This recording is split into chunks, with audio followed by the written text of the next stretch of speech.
स्वामी समर्थ, तुम्हा सर्वांचं माझ्या चॅनलमध्ये मनापासून स्वागत आहे। तर बघा, यंदा नवरात्रीचा उत्सव जो आहे तो 22 सप्टेंबर पासून सुरू होणार आहे। या दिवशी आपल्याला घटस्थापना करायची आहे। नवरात्रचा उत्सव जो आहे तो 30 सप्टेंबरला नवमी असून यंदा 1 ऑक्टोबरला महानवमी आहे। महानवमी 1 ऑक्टोबरला असल्याने यंदा हा उत्सव 10व्या दिवशी संपेल। तर अशा प्रकारे आपल्याला 22 सप्टेंबर 2025 रोजी आपल्याला घटस्थापना करायची आहे। आता घटस्थापनेचे 2 शुभ मुहूर्त आहे, त्यामध्ये सकाळी 6:09 वाजेपासून ते सकाळी 8:06 वाजेपर्यंत म्हणजे 2 तासाचा हा सकाळी एक शुभ मुहूर्त आहे। तसेच अभिजित मुहूर्त दुपारी 11:50 पासून ते दुपारी 12:38 पर्यंत हा अर्धा तासाचा एक शुभ मुहूर्त आहे। तर या प्रकारे 2 वेळेला शुभ मुहूर्त आहे।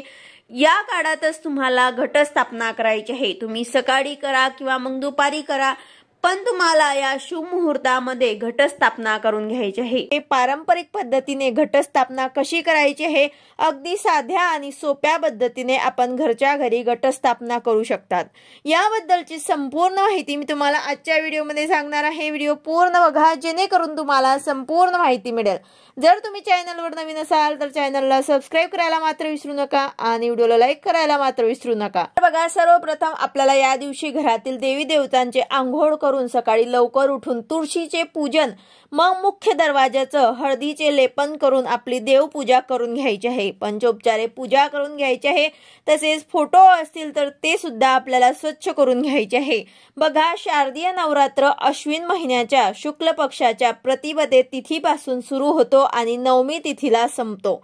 त्यानंतर दसरा साजरा केला जातो। नवरात्रीच्या पहिल्या दिवशी घटस्थापना केली जाते। आपल्या घरी देवी माताची स्थापना तर होतच असते, त्याचबरोबर सार्वजनिक मंडळांमध्ये सुद्धा घटस्थापना करून या दिवशी देवीच्या मूर्तीची स्थापना करत असतात। तर ही घटस्थापना आपल्याला योग्य पद्धतीने कशी करायची आहे, तर बघा, घटस्थापना करण्यापूर्वी तुम्हाला तुमच्या घराची पूर्ण स्वच्छता करून घ्यायची आहे।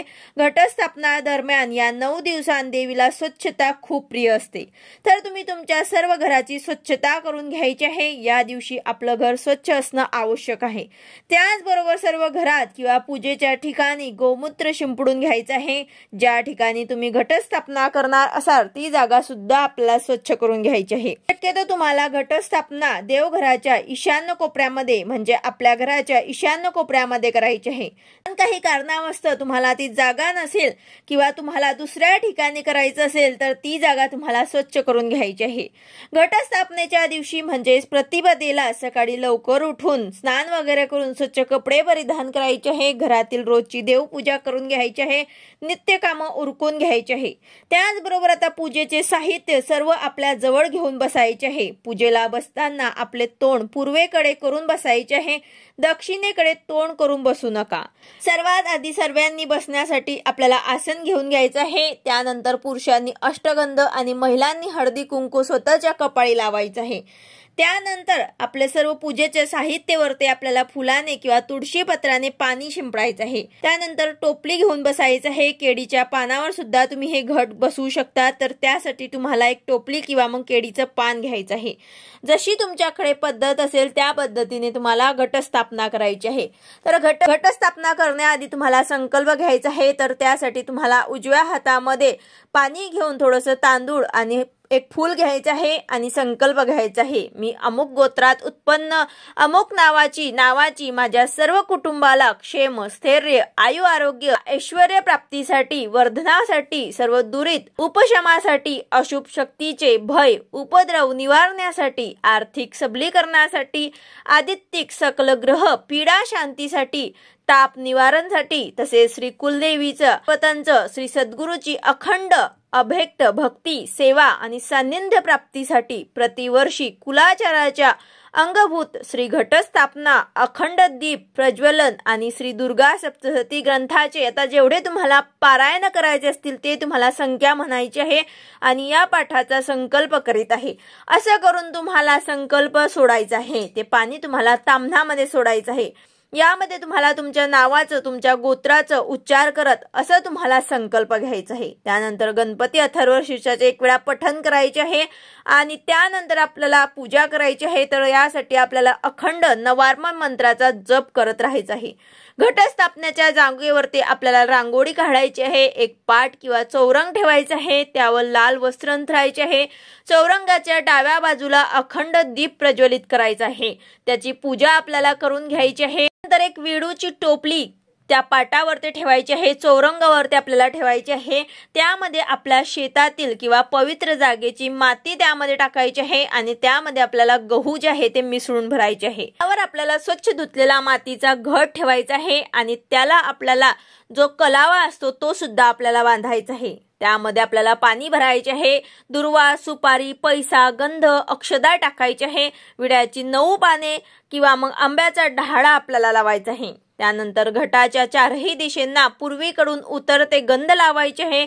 घटावर एका तांब्याच्या ताटलीमध्ये किंवा स्टीलच्या ताटलीत तुम्हाला तांदूळ भरून ठेवायचे आहे आणि त्यानंतर आपल्याला आपल्या कुलदेवीची टाक आहे तर ते आपल्याला घेऊन त्याची पंचोपचारे पूजा करायची असते।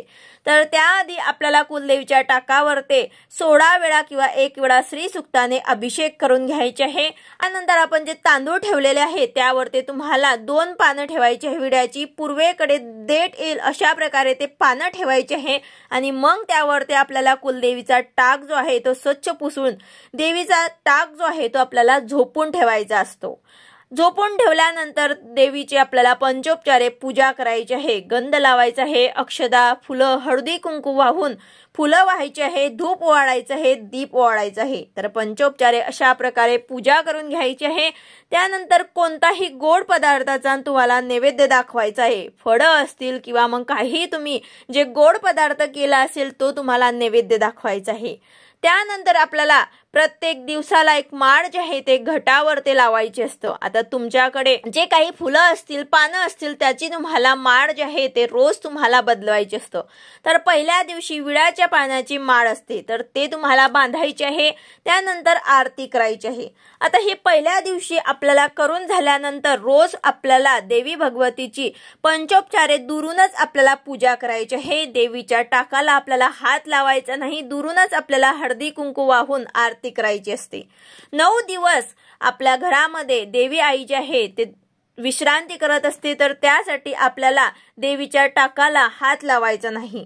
त्यानंतर आता या 9 दिवसांमध्ये सर्व कुटुंबियांनी मिळून 14 किंवा 28 पाठ दुर्गा सप्तशतीचे करायचे आहे। त्याचबरोबर आपल्या कुलाचाराप्रमाणे सप्तमी किंवा अष्टमीला फुलोरा करायचा आहे, अष्टमी किंवा नवमीला ज्याप्रमाणे तुमच्याकडे परंपरा असेल त्या दिवशी तुम्हाला कुलाचार असेल त्या दिवशी तुम्हाला सकाळी शंख किंवा घंटाचा ध्वनी करून कुलदेवीचा टाक घटावरून उचलायचा आहे। त्यांची जशी आपण पहिल्या दिवशी श्री सुक्ताने अभिषेक करून पंचोपचारे पूजा केली होती तसेच आपल्याला करायचं आहे। त्यानंतर आपल्याला नारळ फोडायचे आहे, पूर्णाच्या 21 दिव्यांची महाआरती करायची आहे। नवमीच्या दिवशी सायंकाळी आरतीनंतर यथाशक्ती कुमारिकांना 9 किंवा मग 11 सवाष्ण भोजन करायचं आहे। त्यानंतर भोजनानंतर ते घट जे आहे ते आपल्याला उत्तरेकडे हलवायचं आहे। त्यानंतर आता दुसऱ्या दिवशी दसऱ्याच्या दिवशी जो घट असतो आपल्याला जे टोपली असते ते प्रवाहित करायचे असते, विसर्जन करायचे असते। मातीवर आलेले धान्य त्याचबरोबर आपट्याच्या पानांसोबत आपल्याला श्री स्वामी समर्थ महाराजांना कुलदेवीला कुलदैवत त्याचबरोबर घरातील ज्येष्ठांना ते प्रसाद म्हणून आपल्या जवळ ठेवायचे असतात आणि स्त्रियांनी केसामध्ये लावायचे असतात। अशा प्रकारे स्त्रियांनी केसात माळावायचे असतात आणि पुरुषांनी आपल्या टोपी खाली किंवा कानावर ते धारण करायचे असतात। घटाची माती आपल्या क्षेत्रात किंवा पवित्र ठिकाणी आपल्याला विसर्जन करायचे असते। तर अशा प्रकारे आपल्याला पारंपरिक पद्धतीने घरच्या घरी घटस्थापना करायची आहे, त्याचबरोबर विसर्जन सुद्धा करायचं आहे। व्हिडिओ आवडला असेल तर लाईक करा, शेअर करा, सबस्क्राइब करा। भेटूया अशाच नवीन व्हिडिओ सोबत। श्री स्वामी समर्थ।